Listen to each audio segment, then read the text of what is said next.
Gracias por acompañarnos en una emisión más de Tópicos Universitarios, un espacio independiente que busca difundir y divulgar el quehacer generado al interior de las universidades, en las diferentes áreas de su actividad cotidiana.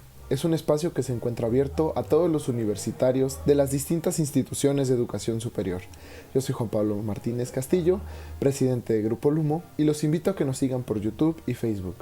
Quienes deseen colaborar en este proyecto o quieran hacernos llegar sus comentarios y sugerencias, nos pueden escribir por correo electrónico a tópicosuniversitarios@gmail.com. En esta ocasión, Mario Miguel Ojeda Ramírez, académico de la Facultad de Estadística, UB, nos hablará sobre estadística e indicadores. Hoy quiero abordar el tema de los indicadores y la estadística. Empecemos con la definición o un concepto de indicador. Indicador es usualmente una cifra, pero no necesariamente una cifra, que indica algo respecto a algún evento, algún fenómeno o alguna cuestión en particular. Por ejemplo, ahora estamos viviendo una época en la economía mundial donde hay una alta inflación. Nosotros sabemos que la inflación se mide pues observando los precios que tienen los artículos. Hay un grupo de artículos que se utilizan para calcular un índice, que es en esencia un porcentaje. Entonces, las economías plantean en los diferentes países retos de que la inflación no supere los 2 dígitos, por ejemplo. Esto quiere decir que una inflación de más del 10% sería una inflación que pasaría esta meta. La inflación, cuando la economía se encuentra correctamente en México, por ejemplo, ha estado pues abajo de 5%, pero ahora sabemos que la inflación está un poco arriba y bueno, ¿qué cosa es lo que nos está diciendo eso? Pues en alguna medida indica que los precios están subiendo, que tenemos un poder adquisitivo menor, que para comprar una serie de productos, pues vamos a necesitar más dinero. Esta concepción acerca de este índice, obviamente toma sentido cuando nosotros nos comparamos con otros países. Por ejemplo, si decimos que en Alemania la inflación está en el 14%, pues entonces nos imaginamos que allá la están pasando más difícil porque los productos están subiendo más. Hay varios países europeos que tienen ahora una inflación muy grande.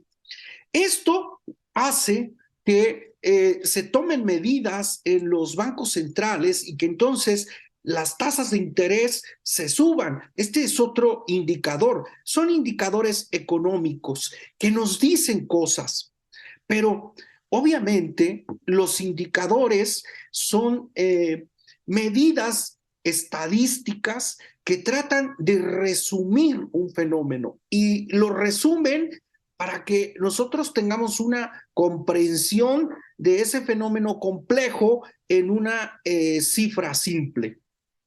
Voy a mencionar otro ejemplo. Se dice que México como país es un país poco lector y entonces se da un indicador. Se dice que en promedio los mexicanos leemos al año 3.9 libros apenas, ¿sí? Y uno dice, bueno, si analizo mi caso, pues yo creo que yo leo más libros que eso. Por supuesto, este es un indicador que se construye a partir del levantamiento de una encuesta. se le pregunta cosas a mucha gente y a partir de las respuestas que estas personas dan, pues se saca ese promedio, ¿sí?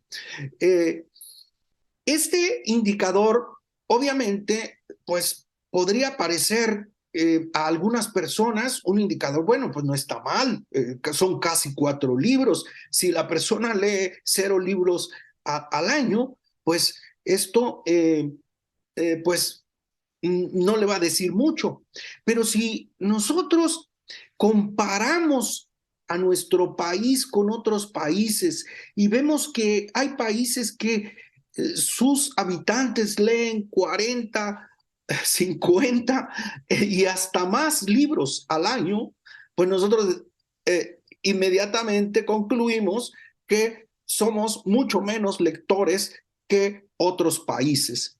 Los indicadores, por supuesto, son imperfectos. No nos dicen muchas cosas sobre el fenómeno. No nos hablan de la economía, sino nos hablan de un rasgo de la economía.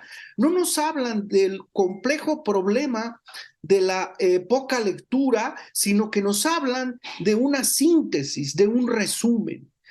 Esto es muy importante que se entienda. Todas las medidas estadísticas que tratan de identificar o resumir un fenómeno son imperfectas. Como tales, tendríamos que analizar muchos indicadores para tener una comprensión mayor de la realidad. ¿Por qué se utilizan pocos indicadores o se refiere a uno u otro indicador para analizar un fenómeno? Pues porque necesitamos tener una contundencia en la comunicación, porque se debe comunicar el fenómeno de manera rápida para que haya esa comprensión. Los indicadores tienen ese poder que con una cifra o con un porcentaje ya nos están comunicando cosas sobre un fenómeno altamente complejo. Hoy en día los indicadores se han diversificado.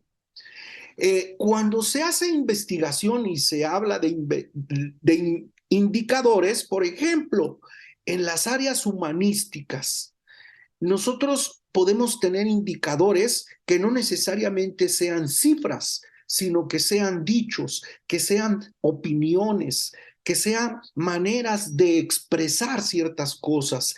Y entonces podemos nosotros resumir texto y sacar una síntesis o construir un discurso que sea un indicador de lo que opina un colectivo. De hecho, la antropología, la sociología y pues las ciencias de la comunicación utilizan estas estrategias. Hoy en día la estadística se ha diversificado y existe el análisis de datos textuales, por ejemplo, o datos no estructurados. Podemos hacer estadística de imágenes, podemos hacer estadística de palabras, la estadística ahora ha diversificado sus aplicaciones a más campos porque cada vez existen más formas de tratar sistemática y automáticamente este tipo de datos. Estamos viviendo entonces una época en la que los indicadores no solamente son números o cifras, porcentajes totales o promedios, sino que también vamos a ver resúmenes de discursos que se van a leer como un indicador de la opinión de un colectivo. Entonces, la estadística está también entrando a estas áreas, por si fuera poco, las áreas de aplicación que tiene. Regresaré a hablar de otros temas relacionados con la estadística en la sociedad en futuras cápsulas. Por el momento, muchas gracias. Llegamos al final de Tópicos Universitarios y los invitamos a suscribirse a nuestro canal de YouTube y activar la campana para que puedan recibir las notificaciones de los estrenos. Como siempre, nos pueden hacer llegar sus comentarios y sugerencias a través del correo electrónico tópicosuniversitarios@gmail.com. Soy Juan Pablo Martínez, presidente de Grupo Lumo, y esperamos contar con ustedes en nuestro siguiente programa, donde los integrantes de diversas instituciones de educación superior nos hablen sobre su quehacer cotidiano.